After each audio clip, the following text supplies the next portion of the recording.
এবং ভালোবাসার উপরে আমার আস্থা এবং নির্ভরতা বজায় রাখতে চাই। দেশের ইতিহাসে বাংলাদেশ স্বাধীন হওয়ার পর থেকে এখন পর্যন্ত ইতিহাসে নজিরবিহীন এক রেকর্ড, নজিরবিহীন এক ঘটনা, নজিরবিহীন অবিশ্বাস্য থেকে অবাস্তব একটি ঘটনা ঘটিয়ে ফেলেছে মাননীয় প্রধানমন্ত্রী জনাব তারেক রহমান। নিশ্চয়ই শুরুতে একটা ভিডিও দেখছেন কিংবা তার আগে একটা ভিডিও দেখছেন। আমার কথা হচ্ছে, কোনো রাষ্ট্রপ্রধান, কোনো দেশের প্রধানমন্ত্রী, বিশেষ করে বাংলাদেশের প্রেক্ষাপটে এই জিনিসটা বন্ধ হবে, তার প্রচারণা বন্ধ হবে, তার পাবলিসিটি বন্ধ হবে, তার ছবি থাকবে না রাস্তাঘাটে। এটা হইতে পারে ভাই? এটা কোনোভাবে পসিবল? তাও বাংলাদেশে থেকে, বাংলাদেশের মাটিতে বাংলাদেশের সরকার প্রধান না করবে, ভাবা যায়? এটা হাস্যকর, এটা সম্পূর্ণ হাস্যকর। এই হাস্যকরটাকেই বাস্তবে রূপ দিচ্ছে, বাস্তবায়ন করেছে, প্রজ্ঞাপন জারি করেছে সরকার। মানে কোনোভাবে আর চাটাচাটি চলবে না ভাই। যোগ্যতা আছে তুমি তোমার প্রমোশন পাবা, যোগ্যতা আছে তুমি তোমার পদ পাবা, যোগ্যতা আছে তুমি তোমার রাস্তায় চলে যাবা, যোগ্যতা নাই পুরকি পাইয়া। অর্থাৎ এই সরকার যে সিদ্ধান্তগুলো নিতে যাচ্ছে একের পর এক, দেখেন এই যে আজকে যে সিদ্ধান্তটা মাননীয় প্রধানমন্ত্রী নিলেন, এটা কি আমার আপনার ভালোর জন্য নেয় নাই? রাষ্ট্রের ভালোর জন্য নেয় নাই? উনি স্পষ্ট ভাষায় বলে দিয়েছে এইটা কি কাজের জন্য ব্যবহৃত হচ্ছে, সেই কাজটাকে যেন ফুটিয়ে তোলা হয়। এই যে আজকে যে মাননীয় প্রধানমন্ত্রীর ছবি নিষিদ্ধ করা হলো বিভিন্ন বিলবোর্ডে, এটা কেন করছে? যেন কি কাজের জন্য উনি যাচ্ছেন সেই কাজটাকে যেন খুব চমৎকারভাবে ফুটিয়ে তোলা হয়। মানে ব্যক্তি পূজারই মানে জাস্ট বন্ধ, জাস্ট মানে শেষ করে দিয়েছে উনি। শেষ মানে শেষ।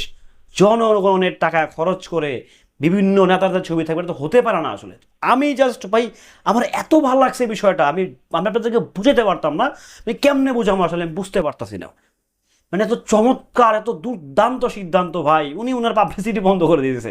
জনগণের টাকা তো না, উনি যে এখন রাষ্ট্রপ্রধান, দেশের প্রধানমন্ত্রী, সর্বোচ্চ ক্ষমতার অধিকারী যিনি মাননীয় প্রধানমন্ত্রী তারেক রহমান। সো উনি এখন চেষ্টা করতেছে যে না, যেহেতু আমাকে জনগণ বসে সেই জায়গাটায়, জনগণকে কিভাবে ফ্যাসিলিটিস দেওয়া যায়, জনগণকে কিভাবে আরও বেশি সার্ভিস দেওয়া যায়, সেই কাজটাই উনি করার চেষ্টা করতেছেন। এই যে বিলবোর্ড থেকে বিশ্বাস করেন কয়েক হাজার কোটি টাকা উনি এক কলমের কোথায় বন্ধ করে দিয়েছে, এবং এই টাকাটা জনগণের কল্যাণে ইউজ করা হবে। একটাবার ভাবেন, ভাবার চেষ্টা করেন। এই দেশে কখনো ভাবছিলাম আমরা, কোনোদিন ভাবছিলাম আমরা যে রাষ্ট্রনায়ক বা রাষ্ট্রপ্রধান এরকম খেল খতম করবে, ওনার নিজের পাবলিসিটি বন্ধ করে দিবে? ভাই ভাই, এটা যেই সেই রাষ্ট্রপ্রধান না ভাই, এটা কার সন্তান বুঝছেন তো? জাস্ট খেলা আরও বাকি আছে, সামনে প্রচুর খেলা হবে, এত পরিমাণ খেলা হবে যে আমরা কল্পনাও করতে পারতেছি না। দেশের স্বার্থে, এই দেশের স্বার্থে, এই বাংলাদেশের স্বাধীন সার্বভৌমত্ব, এই অখণ্ড স্বার্থে অনেক কিছুই করবে এই সরকার। মানে এটা আমার আপনার জন্য করবে, ওনার নিজের জন্য করবে না ভাই। মনটা ভরে গেছে আমার কলিজাটা পুরো ঠান্ডা হয়ে গেছে। আমি বুঝতেই পারতেছি না, আমি রীতিমতো ঘামতেছি ভাই। আমি কল্পনাও করি নাই যে সরকার প্রধান এরকম ডিসিশন নিবে ভাই। ওনার কে চায় নিজের পাবলিসিটিটা, কে না চায় ভাই বলেন? কিন্তু উনি চান না। জনগণের টাকায় কেন নিজের ব্যক্তিগত মানে ব্যক্তি পূজা হবে? জনগণের টাকায় কেন ব্যক্তি পাবলিসিটি হবে? জনগণের টাকায় কেন আমার ছবি থাকবে? ওয়াই, কেন?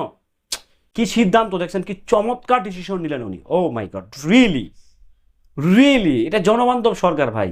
আমাকে অনেকে অনেক কিছু বলেন, আই ডোন্ট মাইন্ড। এটা জনগণের সরকার, হিসাব পরিষ্কার, কথা পরিষ্কার, লাউড অ্যান্ড ক্লিয়ার। আর কোনো ফাঁকি ঝুঁকি চলবে না। তেলবাজি তো বন্ধ হয়েছেই, চাটুকারিও বন্ধ হয়ে গেছে। ভালো থাকবেন, সুস্থ থাকবেন, নিত্য নতুন চমৎকার তার আপডেট পেতে সঙ্গেই থাকবেন। আল্লাহ হাফেজ।